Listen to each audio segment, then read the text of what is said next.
Eu começo fazendo um lamento aqui em nome dos senadores do Norte, do Nordeste, do Centro-Oeste, que eu acabei de ser informado que a rádio AM do Senado teve suspensa a sua programação, porque não houve uma renovação de contrato do Senado Federal com a EBC, Empresa Brasil de Comunicação, e dessa forma nós ficamos sem a transmissão em ondas curtas, que era transmitido em 5.990 kHz, na faixa 49 metros, e nós estamos exatamente desde o dia 7 de fevereiro sem transmissão. E isso é extremamente prejudicial para os parlamentares de toda a região norte, a imensa região norte, que a gente só consegue se fazer ouvir pelo rádio nas regiões e nas localidades mais distantes, mais isoladas. Essa situação, então, já está acontecendo desde o dia 7 de fevereiro, quando o transmissor, que era fruto de um contrato celebrado entre a Rádio Senado, o Senado Federal e a Empresa Brasil de Comunicação, esse contrato não foi renovado e a gente está desde o dia 7 de fevereiro sem a transmissão. Vale ressaltar que, através das ondas curtas, era transmitido o programa Celular do Sertão, que é um programa de recados que recebia informações e participações de todos os lugares do Brasil, principalmente do Norte e Nordeste, e a gente está, nesse momento, com esse prejuízo nos nossos trabalhos. E eu diria que isso está na contramão de tudo que está acontecendo em termos de transparência aqui no Senado, porque as ações aqui são transmitidas ao vivo pela TV Senado, pela Rádio Senado, e agora temos um passo a mais a ser dado, que é a digitalização dos nossos canais em todas as capitais. E, ao mesmo tempo, a gente tem essa notícia de que, para as comunidades isoladas do Norte, Nordeste e do Centro-Oeste, a gente não tem a transmissão em ondas curtas. E isso é um prejuízo importante que eu quero levar ao conhecimento do nosso líder do governo aqui na Casa, que é um senador do Amazonas, o senador Eduardo Braga. Quero levar também ao senador Walter Pinheiro, que é o líder do PT no Senado e é uma pessoa muito atenta a essa questão das tecnologias, no sentido de que a gente faça um esforço para tentar suprir essa deficiência, porque ficar sem a transmissão para as localidades mais isoladas é algo, repito, extremamente prejudicial para os parlamentares daquela região. E nós, parlamentares de regiões distantes, inóspitas, e que somos parlamentares pobres, temos que nos valer do veículo de comunicação para levar ao conhecimento de todos os nossos pronunciamentos e as nossas ações aqui no Senado. Por isso, eu já reafirmo a disposição de procurar o líder do governo na Casa, senador Eduardo Braga, também o nosso líder do PT, senador Walter Pinheiro, e levar também ao conhecimento dos demais senadores dessa região para que a gente procure uma saída no sentido de reaver a programação em ondas curtas para atingir as localidades mais distantes. Mas, senhora presidente, senhores senadores, ocupo a tribuna hoje também para informar este plenário e os telespectadores da TV e os ouvintes da Rádio Senado que fomos comunicados ontem à noite pela ministra das Relações Institucionais, Idely Salvati, que o Ministério da Pesca e o Ministério do Meio Ambiente autorizaram a prorrogação até 30 de março do benefício do seguro defeso para 8 municípios do estado do Acre. Isso irá beneficiar diretamente milhares de famílias de pescadores artesanais nas cidades mais atingidas pelas cheias dos rios do Acre, exatamente as cidades que tiveram situação de emergência ou estado de calamidade reconhecidos pela Secretaria Nacional de Defesa Civil. No período de defesa, os pescadores artesanais recebem do governo uma ajuda em dinheiro para garantir a alimentação e o sustento das suas suas famílias durante uma época em que, por impedimento legal, não podem obter renda da pesca. Nesse período, as atividades de caça, coleta e pesca esportivas e comerciais ficam vetadas ou controladas em diversos locais do território nacional. Esse tempo é estabelecido pelo IBAMA de acordo com o tempo em que os crustáceos e os peixes se reproduzem na natureza. Isso é fundamental para a preservação das espécies e a utilização sustentáveis dos recursos naturais. O seguro defeso no valor de um salário mínimo será estendido até o dia 30 de março, nesses 8 municípios do estado do Acre que tiveram situação de emergência ou estado de calamidade reconhecidos pela Secretaria Nacional de Defesa Civil. E esses municípios, quero ressaltar aqui, são Assis Brasil, Brasileia, Manoel Urbano, Porto Acre, Rio Branco, Santa Rosa do Purus, Sena Madureira e Chapuri. Essa prorrogação foi possível pelo entendimento do governo federal de que o estado do Acre precisa urgentemente de uma ajuda diferenciada para enfrentar a pior enchente da sua história. Para isso está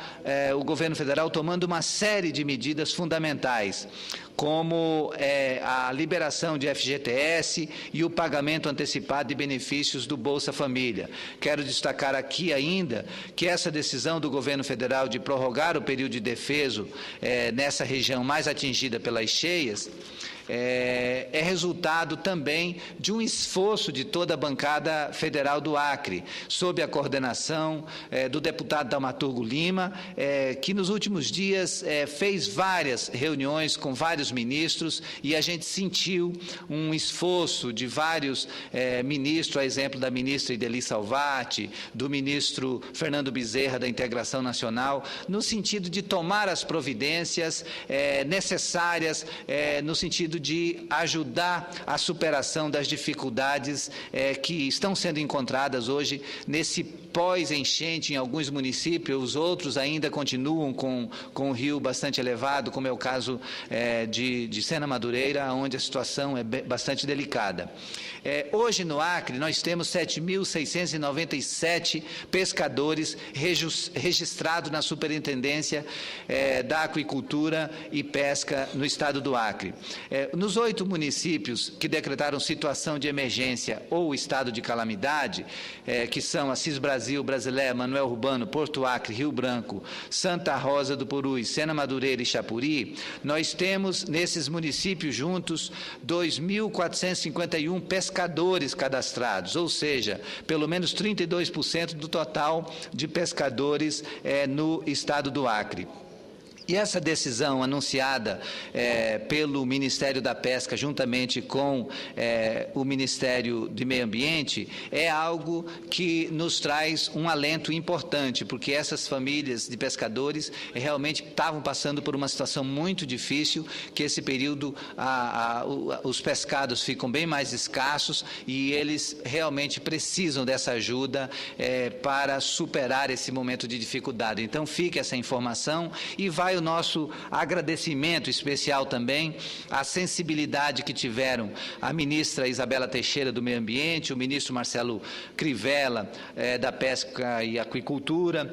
o Conselho Deliberativo do Fundo de Amparo ao Trabalhador, que decidiu ad referendum pela extensão do benefício do seguro defeso até o dia 30 de março. Também faço um agradecimento especial à ministra Ideli Salvati das Relações Institucionais, que sempre está fazendo essa mediação entre os ministérios e nos ajudando, na medida do possível, para mobilizar os recursos necessários, e também ao ministro da Integração Nacional, que tem sido muito atencioso nas várias audiências que fizemos com ele e com o ministro Fernando Bezerra. A gente pôde discutir bem claramente, primeiro, as ações emergenciais de atendimento aos municípios e ao estado do Acre naquelas áreas mais atingidas pela alagação. E, num segundo momento, o projeto estratégico de reconstrução daquilo que foi destruído. E tem aí já um diálogo bem avançado no sentido de construção de habitações populares para atender uma parte, pelo menos aquela mais afetada, atingida pela enchente. Então, teremos ainda amanhã, provavelmente, uma reunião com a ministra do Planejamento, Miriam Belchior, com o governador Tião Viana, justamente para tratar de um passo além no tocante à superação dessa dificuldade que o Estado do Acre tem vivido neste momento. E, por todos os aspectos, a gente também estende o agradecimento à presidenta Dilma Rousseff, que tem sido a comandante maior de todas as ações do governo federal, que colocou muitos homens do Exército, colocou helicóptero, colocou as Forças Armadas, o Ministério de Defesa, o Exército, a Aeronáutica, numa ação de colaboração com o governo do Estado e com as prefeituras mais atingidas nesses praticamente 40 dias de muita dificuldade que tem sido vivida pelo povo do Acre. Então, o nosso agradecimento e o nosso alerta de que a gente vai estar sempre buscando mais ajuda e mais recursos, porque realmente nós tivemos muita destruição para um Estado que já é pobre, que precisa de uma atenção especial do governo federal e que agora está muito mais, digamos, sentido com tudo que enfrentou nesse período de enchente. Mas, senhora presidente, eu gostaria de aproveitar também os minutos que me restam para fazer uma saudação especial ao Dia Mundial do Direito do Consumidor. Eu quero fazer um registro de apoio ao trabalho que a Comissão de Juristas instituída pelo Senado entregou ontem, quarta-feira, para modernizar um dos nossos principais instrumentos de cidadania, que é o Código de Defesa do Consumidor. A comissão, formada por especialistas e presidida pelo ministro do Superior Tribunal de Justiça, Herman Benjamin, apresentou o anteprojeto com propostas para atualizar o comércio eletrônico, o superendividamento das famílias e as ações de compras coletivas. São temas novos e não abrangidos pela nova legislação em vigor. O comércio da internet, por exemplo, como bem destacou Herman, tem crescido exponencialmente e já movimenta algo em torno de 30 bilhões em nosso país. São milhões de usuários, milhões de transações comerciais e muitas possibilidades envolvendo também vários problemas. Por isso, torna-se importante o debate sobre a possibilidade de modernização das atuais regras do Código de Defesa do Consumidor. É necessário que a legislação possa acompanhar as mudanças nas relações entre consumidores e comerciantes. O atual Código Brasileiro de Defesa do Consumidor é um conjunto de normas estabelecidas para proteger os direitos do consumidor, disciplinar as relações e as responsabilidades entre o fornecedor, o fabricante de produtos ou o prestador de serviços com o consumidor final. O Código estabelece padrões de conduta, prazos e penalidades. Nosso atual texto tem 20 anos e se tornou um inegável sucesso, com maturidade e transparência. O Código de Defesa do Consumidor é um marco de cidadania, porque, como já foi dito, ele colocou ordem na casa nas relações de consumo no Brasil. É um mecanismo democrático, educativo e mobilizador. Com esse instrumento, o consumidor aprendeu a lutar por seus direitos. Eu imagino como seria a vida do consumidor brasileiro hoje se não tivessem aquele organismo de defesa do consumidor em cada estado para a pessoa recorrer sempre que se sente lesado por algum produto. Como destacamos, o anteprojeto de atualização do Código de Defesa do Consumidor pretende atualizar propostas na área de comércio eletrônico, superendividamento do consumidor e aperfeiçoamento da ação coletiva. Quero fazer aqui um reconhecimento agradecimento do Jornal do Senado, que publicou na edição de hoje uma ampla e informativa matéria sobre o assunto e que julgo importante destacar aqui como a informação para o Brasil. Os principais temas abordados pelos juristas na reformulação são o comércio eletrônico e o endividamento das famílias e a oferta de crédito e os ritos processuais. O necessário debate sobre a criação de uma nova seção no Código para cuidar do comércio eletrônico terá por objetivo assegurar que as informações sobre a identificação do fornecedor sejam melhor detalhadas. A intenção é que as informações sobre o vendedor estejam em destaque, facilmente visíveis. A proposta também estabelece o direito de receber confirmação da transação e corrigir eventuais erros na contratação à distância. Isso será fundamental para evitar, por exemplo, que a falta de informação sobre as empresas dificultem a possibilidade de o consumidor fazer valer seus direitos. O Código de Defesa do Consumidor hoje diz que o consumidor pode trocar o produto ou exigir o cancelamento da compra no prazo de 7 dias após a entrega, se o produto não atender suas expectativas. No entanto, devido à falta de informações claras sobre a empresa, como o endereço físico e o telefone das empresas no site, muitos consumidores não sabem o que fazer ou a quem se dirigir na hora de fazer a sua reclamação. Eles encontram esse obstáculo, perdem o prazo o prazo estabelecido e, de certa forma, eles ficam impedidos de apresentar a sua queixa e a sua reclamação em tempo hábil e acabam perdendo um direito que lhe é um direito assegurado. Outro ponto importante do anteprojeto propõe que o fornecedor de produtos e serviços não possa enviar spams e mensagens eletrônicas que não tenham sido pedidas a consumidores que não sejam clientes, e pretende ainda impedir que essas mensagens sejam enviadas a consumidores que tenham expressado sua recusa diretamente ou em cadastro de bloqueio.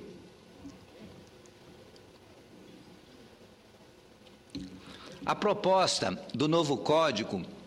estabelece uma proteção ao consumidor contra abusos por parte do fornecedor. Isso seria feito por meio de uma previsão de pena de suspensão e proibição de utilizar o comércio eletrônico ao fornecedor que for reincidente em práticas abusivas contra consumidores. Já na área de prevenção ao superendividamento do consumidor, destacamos medidas como a proibição de promover publicidade de crédito com referência a crédito gratuito, sem juros, sem acréscimo ou com taxa zero. São expressões que sabemos não traduzem a realidade, uma vez que, em muitos casos, os juros do produto sem juros já estão embutidos no preço apresentado ao consumidor.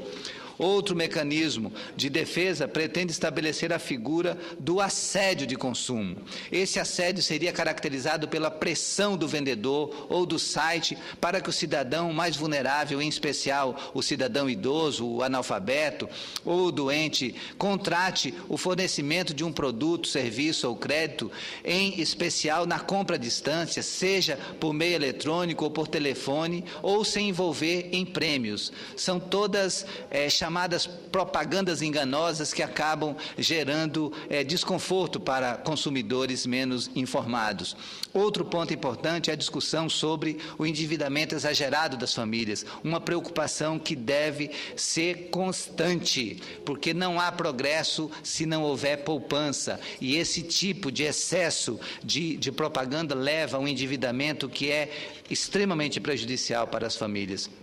Como bem lembrou o presidente da Comissão de Juristas, o ministro do STJ, Herman Benjamin, nos últimos 10 anos, 40 milhões de brasileiros passaram a ter acesso a contas bancárias e cartões de crédito, o que abriu portas para um endividamento exagerado também. Uma das propostas prevê um procedimento de conciliação para estimular a repactuação das dívidas dos consumidores em audiências e tentar um acordo todo com todos os credores antes da ação judicial ser iniciada. Então, diante desses aspectos todos, eu quero saudar aqui esse dia especial, esse dia de defesa do direito do consumidor e, ao mesmo tempo, dizer do nosso compromisso, enquanto senadores da República, de fazermos também essa reflexão sobre a proteção da família brasileira a esse risco permanente, a essa exposição ao superendividamento e, fundamentalmente, fazer valer sempre o direito que os nossos consumidores têm e nem sempre usufruem dele por conta de desinformação. E, para finalizar, senhora presidenta, eu gostaria de pedir a gentileza de que esse texto fosse transcrito na íntegra, para que a gente possa, em outros momentos, voltar a essa reflexão, na medida em que o anteprojeto venha se transformar num projeto em tramitação nessa casa e a gente possa emitir maior juízo de valor a respeito. Muito obrigado.